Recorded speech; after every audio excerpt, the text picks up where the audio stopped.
एई କାହାଣୀ ହେଉଛି ହେତ୍ରାମର। ହେତ୍ରାମର ଜନ୍ମ ଏଇଥିପାଇଁ ହେଇଥିଲା କି ସେ ମଦ ପିଇପାରୁ। 24 ଘଣ୍ଟା ଦିନରାତି ସେ ମଦ ନିଶାରେ ରହୁଥିଲା। ତାଙ୍କ ଏରିଆରେ କାହାକୁ ମନେ ବି ନଥିଲା ଯେ କୋଉ ଦିନ ସେ ମଦ ପିଇ ନଥିବ ବୋଲି। କାମ ଦାମ ତ ସେ କିଛି କରିପାରୁନଥିଲା, କିନ୍ତୁ ସେ ମଦ ପିଉଥିଲା କେମିତି? ମଦ ପିଉଥିଲା ସେ ସୁନିତା ଯାହା ରୋଜଗାର ଆଣି କରି ଦଉଥିଲା। ସୁନିତା ଗୋଟିଏ ଚୁଡ଼ି ତିଆରି କରୁଥିବା ଫ୍ୟାକ୍ଟ୍ରିରେ କାମ କରୁଥିଲା। ସବୁଦିନ ଭଳି ମଦ ନିଶାରେ ଚୁର ହେତ୍ରାମ ରାସ୍ତାରେ ଗୀତ ଗାଇ ଗାଇ ଯାଉଥିଲା। ଏ ମଦ ପିଇବି ନାଇଁ କାଇଁ କାଇଁ ମୁଁ ପିଇବି ନାଇଁ ଏ ମଦ ପିଇବି ମୁଁ। ଗୀତ ଗାଇ ଗାଇ ଯେମିତି ହିଁ ଡଗମଗ ହେଇ ସେ ଘର ଭିତରକୁ ପଶିଲା ତାର 4 ଝିଅ ରୀମା, ସୀମା, ମୀନା ଆଉ ପୁଷ୍ପାର ହୃଦୟ ସ୍ପନ୍ଦନ ବଢ଼ିଲା। ପରସ୍ପର ସହିତ ଧୀରେ ଧୀରେ କଥା ହେଲେ। ତେବେ ହେତ୍ରାମ ସୀମାକୁ ଡାକିକି କହିଲା, ସୀମା, ଏ ସୀମା, ତୋ ମା କାଇଁ ବାପା ସେ ତ ଆସିନାହାନ୍ତି। ଆସୁନି? କାହିଁକି ଆସୁନି? ତୋ ମା ଏତେ ରାତି ଯାଏ ବାହାର କଣ ଦୋକାନ ସହିତ ବୁଲୁଛି? ଆସୁ ଆଜି ସେ ସ୍ତ୍ରୀ ଲୋକ, ମାରି ମାରି ଆଜି ଜୀବନ କାଢିଦେବି ମୁଁ। ବଜାର ସ୍ତ୍ରୀ ଲୋକ, ନାକ କାଢିଦେଲା ମୋର। ସ୍ୱାମୀ ଘରେ ଆଉ ସ୍ତ୍ରୀ ମଜା କରୁଛି। ତା ମୁହଁରୁ ମଦର ଗନ୍ଧ ଆସୁଥିଲା। ସୀମା ନିଜ ନାକ ବନ୍ଦ କଲା ଓ ଚୁପଚାପ ହୋଇ ନିଜ ମଦୁଆ ବାପାର କଥା ଶୁଣିଲା। ତେବେ ସୁନିତା ଆସିଗଲା। ସୁନିତାକୁ ଦେଖି ହେତ୍ରାମ ରାଗିଗଲା। ଆସିଗଲୁ ଟୋକାଙ୍କ ସହିତ ଦାରେନାରେ, ଲାଜ ନାହିଁ ତୋତେ? ଘରେ 4 ଝିଅ ଥାଇକି ବାହାରେ ପରପୁରୁଷ ଲାଗୁଛୁ? ଛି, କଣ କହୁଛ ତମେ? ତମ ମୁଣ୍ଡ କଣ ଖରାପ ହେଇଯାଇଛି? ମୋ ମୁଣ୍ଡ ଖରାପ ହେଇଯାଇଛି? ମୋ ମୋ ମୋ ମୁଣ୍ଡ ଖରାପ ହେଇଯାଇଛି? ବଜାରୀ ସ୍ତ୍ରୀ ଲୋକ କୋଉଠି ଥିଲୁ ତାଥିରେ? କାମକୁ ଯାଇଥିଲି କଣ ଜାଣିନ ତମେ? ଏ ଚୁପ କର, କାମ ରଙ୍ଗ ଦେଖଉଛୁ। ରହ, ରାତି କେମିତି ହେଲା ତୋର କେମିତି? 100 ଥର କହିସାରିଲିଣି କାମ ବହୁତ ଅଛି। ପର୍ବ ଆସୁଛି ସବୁ। ଅଧିକ କାମ କଲେ ମୁଁ ଅଧିକ ଟଙ୍କା ବି ରୋଜଗାର କରିପାରିବି। ତାପରେ ଘର ଚଳୁଛି। ନହେଲେ ସବୁ ରୋଜଗାର ତ ମଦ ପିଛା ପଳଉଛି। ନିଜେ ତ କିଛି କରୁନ, ସ୍ତ୍ରୀଟି କଲେ ବଦନାମି ଦଉଛ ଆହୁରି। ସ୍ତ୍ରୀ ପାଟିରୁ ଏ କଥା ଶୁଣି ସ୍ୱାମୀ ବହୁତ ରାଗିଗଲା। ସେ ରାଗିଯାଇ ନିଜ 8 ମାସ ଗର୍ଭବତୀ ଥିବା ସ୍ତ୍ରୀର ପେଟକୁ ଜୋରେ ଗୋଇଠା ମାରିଲା। ସେ ହଠାତ୍ ତଳେ ଗଳି ପଡ଼ିଲା ଆଉ ଜୋରେ ଚିତ୍କାର କଲା। ସୁନିତାର ପଞ୍ଚମ ସନ୍ତାନ ଆସିବାର ଥିଲା। ସୁନିତା ତାର ପ୍ରଥମ ସନ୍ତାନ ପରେ ଆଉ ଛୁଆ ଚାହୁଁନଥିଲା, କିନ୍ତୁ ହେତ୍ରାମ ଗୋଟିଏ ପୁଅ ଚାହୁଁଥିଲା। ଏଇ, ତୁ ମତେ ଶିଖାନି କଣ ଦରକାର ବୋଲି। ମୁଁ ତ ସ୍ୱାମୀ। ମର୍ଦ୍ଦ ଯାହା କହିବ ସ୍ତ୍ରୀ ସେଇଟା କରିବ। ସେଇଥିରେ ସ୍ତ୍ରୀର ଭଲ। ସେଇଥିପାଇଁ ମୁହଁ ବନ୍ଦ ରଖ ଆଉ ମର୍ଦ୍ଦ କଥା ଶୁଣ। ଆଉ ଯଦି ତୁ ନ ଶୁଣିବୁ ତାହେଲେ ଏଇ ଝିଅକୁ ରେଳ ଲାଇନରେ ଫୋପାଡ଼ି ଦେବି। ବିଚରା ସୁନିତା କଣ ବି କରିପାରିଥାନ୍ତା। ଗୋଟିଏ ମା ହିଁ ସେ କେମିତି ଶୁଣିଥାନ୍ତା ଯେ ତା ଛୁଆକୁ କିଏ ରେଳ ଟ୍ରାକ୍ରେ ଫୋପାଡ଼ି ଦଉ। ହେତ୍ରାମର ଇଚ୍ଛା ପାଇଁ ସୁନିତାକୁ ଗୋଟିଏ ଛୁଆ ତିଆରି କରୁଥିବା ମେସିନ୍ ବନେଇଦେଲେ ପୁଅ ପାଇବା ଆଶାରେ। ସୁନିତା 4ଟି ଝିଅର ମା ହେଲା। ଆଉ ସେ 5ମ ଥର ପାଇଁ ବି ଗର୍ଭବତୀ ହୋଇଯାଇଥିଲା। ସୁନିତା କଷ୍ଟରେ ସେଇଠି ଚିତ୍କାର କରୁଥିଲା, କିନ୍ତୁ ହେତ୍ରାମକୁ କିଛି ଫରକ ପଡୁନଥିଲା। ସେ ତ ଏବେ ବି ନିଶାରେ ହିଁ ଗପୁଥିଲା। ମୁହଁ ଚଲଉଛୁ? ମୋ ଆଗରେ ମୁହଁ ଚଲଉଛୁ ତୁ? ଠାକୁରଙ୍କୁ ଧନ୍ୟବାଦ ଦେ ମୋ ଭଳିଆ ସ୍ୱାମୀ ପାଇଛୁ। ନହେଲେ ତୋର ଯେମିତିଆ କଥାବାର୍ତ୍ତା ତୋ ଜୀବନ କିଏ ନେଇଯାଇଥାନ୍ତା। ଏତିକି କହି ତା ପେଟକୁ ମାରିବା ପାଇଁ ଆଉଥରେ ସେ ପାଦ ଉଠେଇଲା।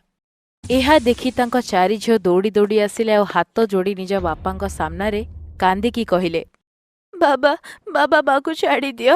ଭଗବାନଙ୍କ ପାଇଁ ଛାଡ଼ିଦିଅ। ଯଦି ତମକୁ ମାରିବାର ଅଛି ଆମ ସମସ୍ତଙ୍କ ବେକ ଚିପିଦିଅ। କାହିଁକି ନା ତମେ ଆମକୁ ଭଲ ପାଉନ ନା?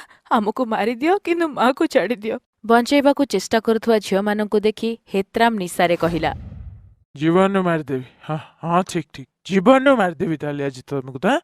ତାପରେ କଣରେ ରଖିଥିବା ଝାଡ଼ୁକୁ ନେଇ ସେ 4 ଛୁଆଙ୍କୁ ସେ ପର୍ଯ୍ୟନ୍ତ ମାରିଲା ଯେପର୍ଯ୍ୟନ୍ତ ସେ ଥକି ଯାଇନଥିଲା। ଛୁଆମାନେ କଷ୍ଟରେ ଚିତ୍କାର କରୁଥିଲେ। ତାପରେ ବି ହେତ୍ରାମର ନିଶା ଏତେ ଥିଲା ଯେ ସେ ନିଶାର ସାମ୍ନା ତାଙ୍କ ସ୍ତ୍ରୀ ଆଉ ତା ଛୁଆ ମାଡ଼ ଖାଇକି କରୁଥିଲେ। ଆହୁରି କିଛି ଦିନ ବିତିଲା।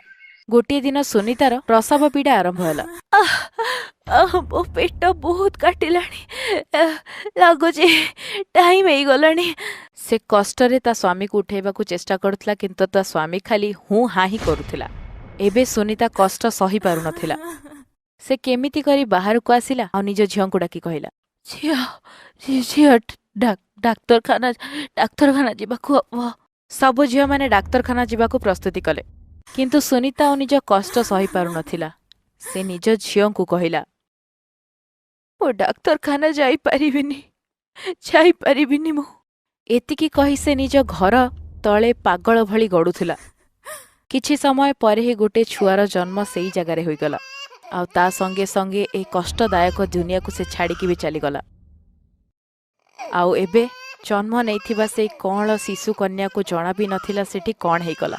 କାହିଁକିନା ତାକୁ ଜନ୍ମ କରିଥିବା ତା ମା ଲୁହ ବି ପୋଛି ପାରୁନଥିଲା, ଆଉ ନା ହିଁ ତା କାନ୍ଦର ଶବ୍ଦ ତା କାନକୁ ଯାଉଥିଲା। କିଛି ସମୟ ପର୍ଯ୍ୟନ୍ତ ତାଙ୍କ ଚାରି ଝିଅକୁ ତ କିଛି ବୁଝା ପଡ଼ିଲାନି, କିନ୍ତୁ ଯେତେବେଳେ ସୁନିତା ବହୁତ ସମୟ ଧରି ନ ହଲି ସେଇ ଜାଗାରେ ପଡ଼ି ରହିଲା ତ ମା ମା ଇଏ କ'ଣ ହେଇଗଲା ମା? ଦିଦି ମା ମା ମରିଗଲା ଦିଦି। ସୀମା ଓ ରୀମା ଦୌଡ଼ି ଦୌଡ଼ି ନିଜ ମାର ମୃତ୍ୟୁ ଖବର ବାପାକୁ ଜଣାଇବାକୁ ଗଲେ। ବାପା ବାପା ମା ଜମା ହଲୁନି, ଦେଖ ନା, ଉଠିକି ଟିକେ ଦେଖ ନା ତମେ ମାକୁ। କିନ୍ତୁ ସେଇଦିନ ହେତ୍ରାମ ବି ଆଉ ଉଠିଲାନି। ସବୁଦିନ ପାଇଁ ସେ ଶୋଇ ପଡ଼ିଲା। ମଦ ତାକୁ ସେଇ ରାତିରେ ଏମିତିଆ ନିଦ ଦେଲା ଯେ ସେ ଆଉ ଉଠି ପାରିଲାନି। ଗୋଟିଏ ରାତିରେ ହିଁ 5 ଛୁଆ ଅନାଥ ହେଲେ। ଛୋଟିଆ କଅଁଳିଆ ସେଇ ଛୁଆଟି ଯେ ଏବେ ଦୁନିଆକୁ ଆସିଛି ସେ ଭୋକରେ କାନ୍ଦୁଥିଲା। ଆଉ କ'ଣ ଥିଲା ଯେ ସେଇଥିରେ ଭୋକ ମେଣ୍ଟିଥାନ୍ତା? ପଡ଼ିଶା ଘରୁ ସୀମା ଯାଇ ଟିକେ କ୍ଷୀର ମାଗିକି ଆଣିଲା। ସିଏ ସେଇ ଛୁଆଟିକୁ କ୍ଷୀର ପେଇଦେଲା, ସେ ଶୋଇପଡ଼ିଲା। ତାପରେ ଚାରି ଝିଅ ନିଜ ମା ବାପାଙ୍କର ଅନ୍ତିମ ସଂସ୍କାର କରିବା ପାଇଁ ଶ୍ମଶାନରେ ଯାଇ ପହଞ୍ଚିଲେ। ମା ବାପା ସମସ୍ତେ ମିଶି ଅନ୍ତିମ ସଂସ୍କାର କଲେ। ଆଉ ଯେତେବେଳେ ସଂସ୍କାର ସରି ସେମାନେ ଘରକୁ ଫେରୁଥିଲେ ସେତେବେଳେ ଜୋରରେ ବର୍ଷା ହେଲା। ବର୍ଷା ଏତେ ଭୟଙ୍କର ଥିଲା ଯେ ଲାଗୁଥିଲା ଯେମିତି ସେ ବର୍ଷାରେ ସବୁ ହିଁ ଭାସିଗଲା, ଆଉ ସତରେ ହିଁ ସରିଗଲା। 5ଟି ଛୁଆଙ୍କର ମା ବାପା ତ ଆଉ ଦୁନିଆରେ ନଥିଲେ। ତାଙ୍କ ଘର ଉପରେ ବିଜୁଳି ପଡ଼ିଲା, ଆଉ ସେ ଘର ବି ସେଇ ଜାଗାରେ ଜଳିଗଲା।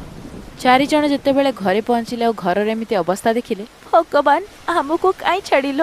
ଆମକୁ ବି ମାରିଦିଅ ନା, ସବୁ କିଛି ତ ନେଇଗଲା, ଆଉ କ'ଣ ରହିଲା? ଭୁଲ ନ କରି ବି ଜୀବନ ସାରା ପାଇଁ ଆମେ ଦଣ୍ଡ ପାଇଲୁ। ମାରିଦେ ମତେ। କୋଉଠି ଅଛୁ ଉପରବାଲା ତୁ? ସାମ୍ନାକୁ ଆସ, ଆମେ ଆଉ ଡରୁନୁ, ଆମକୁ ତୁ ମାରିଦେ। ପୁରା ରାତି ଗୋଟିଏ ଗଛ ତଳେ 5 ଭଉଣୀ ବସି ସେଠି କାନ୍ଦୁଥିଲେ। ସକାଳୁ ସକାଳୁ ପୁଣି ଥରେ ସାନ ଭଉଣୀଟି କାନ୍ଦିଲା, କିନ୍ତୁ ବାରମ୍ବାର ମାଗିକି ତ ତାକୁ କ୍ଷୀର ଦେଇ ହବନି। କୋଉଠୁ ଆଣିବି କ୍ଷୀର ୟା ପାଇଁ? ମୁଁ କୋଉଠୁ ଆଣିବି? ବହୁତ ଖରାପ ଭାଗ୍ୟ ନେଇକି ଆସିଛୁ ତୁ ମୋ ଭଉଣୀ, ବହୁତ ଖରାପ ଭାଗ୍ୟ। ସବୁ ଭଉଣୀ କିଛି କାମ କରିବାକୁ ଚିନ୍ତା କରୁଥିଲେ, କାହିଁକି ନା କିଛି ନ କରି ଜୀବନର ଗାଡ଼ି ତ ଚାଲିପାରିବନି। କାମ ଖୋଜିବା ପାଇଁ ଏପଟ ସେପଟ ହିଁ ସାନ ଭଉଣୀକୁ ହାତରେ ଧରି ସେମାନେ ବୁଲୁଥିଲେ। ତେବେ ତାଙ୍କର ନଜର ଆଘାତ ପାଇଥିବା ଗୋଟେ ଗାଈ ଉପରେ ପଡ଼ିଲା। ଏମିତି ଲାଗୁଥିଲା ଯେ କୋଉ ଗାଡ଼ିବାଲା ତାକୁ ଧକ୍କା ମାରିଦେଇଛି। 4 ଭଉଣୀ ସେ ଗାଈକୁ ଦେଖି ମନ ଦୁଃଖ ବହୁତ କଲେ, କିନ୍ତୁ ସେ କ'ଣ କରିପାରିଥାନ୍ତେ? ସେ ତାକୁ ଦେଖିକି ବି ଅଣଦେଖା କଲେ ଆଉ ଆଗକୁ ବଢ଼ିଗଲେ। ସେତେବେଳେ ସେ ଗାଈ ବହୁତ ଜୋରେ ଡାକ ପକେଇଲା। ଏମିତି ଲାଗୁଥିଲା ଯେ ସେ କହୁଥିଲା ଯେମିତି ମୋର ସାହାଯ୍ୟ କର। 4 ଭଉଣୀଙ୍କ ପାଦ ହଠାତ୍ ରହିଗଲା। ପୁଷ୍ପା, ମତେ କାହିଁ ଲାଗିଲା କି ଏ ଗାଈ ଆମକୁ ଡାକ ପକଉଛି ତାର ସାହାଯ୍ୟ କରିବା ପାଇଁ। ମତେ ବି ଏମିତି ହିଁ ଲାଗିଲା ଦିଦି। ନିଜର ଫାଟି ଯାଇଥିବା କପଡ଼ାରୁ ସେମାନେ କାଢ଼ି ଘା ହୋଇଥିବା ଜାଗାରେ କପଡ଼ା ଲଗେଇ ତାକୁ ବାନ୍ଧିଦେଲେ। ଭୋକିଲା ଅବସ୍ଥାରେ ଥିବା ଭଉଣୀ ଗାଈର ବହୁତ ସେବା କଲେ, ଆଉ ଥକି ଯାଇ ଶୋଇପଡ଼ିଥିଲେ। ଆଉ ଯେତେବେଳେ ନିଦ ଭାଙ୍ଗିଲା ସେମାନେ ଦେଖିଲେ ଯେ ତାଙ୍କର ସବୁଠୁ ସାନ ଭଉଣୀ ଗାଈର ତଳେ ଶୋଇଛି, ଆଉ ଗାଈ ନିଜ କ୍ଷୀର ତାକୁ ପିଉଛି। 4 ଜଣ ଗାଈର ଏଇ ଉପକାରକୁ ସେମାନେ ଦେଖିଲେ, ଆଉ ମନେ ମନେ ସେ ଗାଈ ମାତାକୁ ଧନ୍ୟବାଦ ଜଣାଇଲେ। ଦିଦି, ଗାଈ ମାତା ଆମର ସବୁ ଚିନ୍ତା ଦୂର କଲେ, ଆଉ ଝିଅକୁ କ୍ଷୀର ଦେବାରେ କୌଣସି ଚିନ୍ତା ନାହିଁ। ମୁନି କ୍ଷୀର ପିଇକି ଶୋଇପଡ଼ିଲା। ତାପରେ ଗାଈ ପୁଣି ଥରେ ଆଉ ଜୋରେ ଡାକ ପକେଇଲା, ଯେପରି ସେ ସବୁ ଭଉଣୀମାନଙ୍କୁ ଧନ୍ୟବାଦ କହୁଥିଲା। ଗାଈଟି ଏବେ ସବୁବେଳେ 4 ଭଉଣୀଙ୍କ ସାଙ୍ଗରେ ରହୁଥିଲା। ଗାଈର କ୍ଷୀରରେ ସେମାନେ ଚା ବିକ୍ରି କରି ନିଜର ବ୍ୟବସାୟକୁ ଆରମ୍ଭ କଲେ। ଗୋମାତା ଦେଇଥିବା କ୍ଷୀରର ଚା ଏତେ ସ୍ୱାଦିଷ୍ଟ ଥିଲା ଯେ ଏଇ ଚାର ସ୍ୱାଦଟା ତ ବହୁତ ବଢିଆ। ମୁଁ ଆଜି ଯାଏ ଏମିତିଆ ଚା ପିଇନି। ଧୀରେ ଧୀରେ ତାଙ୍କ ଦୋକାନ ଆହୁରି ଚାଲିଲା। ଆହୁରି କିଛି ସମୟ ବିତିଲା। ଏବେ ସେମାନେ ଗାଈ କ୍ଷୀରରୁ ତିଆରି ସବୁ ମିଠା ପ୍ରସ୍ତୁତି କରି ବିକ୍ରି କରୁଥିଲେ, ଆଉ ସେ ମିଠା ବି ଲୋକଙ୍କ ମୁହଁରେ ଏମିତି ସ୍ୱାଦ ଦେଲା ଯେ ଥରେ ତାଙ୍କ ଦୋକାନର ମିଠା ଖାଉଥିଲା ସେ ବାରମ୍ବାର ସେଇ ଦୋକାନକୁ ଯାଉଥିଲା। ଧୀରେ ଧୀରେ ସେ ଭଉଣୀମାନଙ୍କର ସଂଘର୍ଷ କମିଗଲା, ଆଉ ଗୋମାତାଙ୍କ କୃପା ଯୋଗୁଁ ଆଉ ନିଜର ପରିଶ୍ରମ ଯୋଗୁଁ ସେମାନେ ନିଜ ଜୀବନକୁ ସୁଧାରିଲେ। Thanks for watching.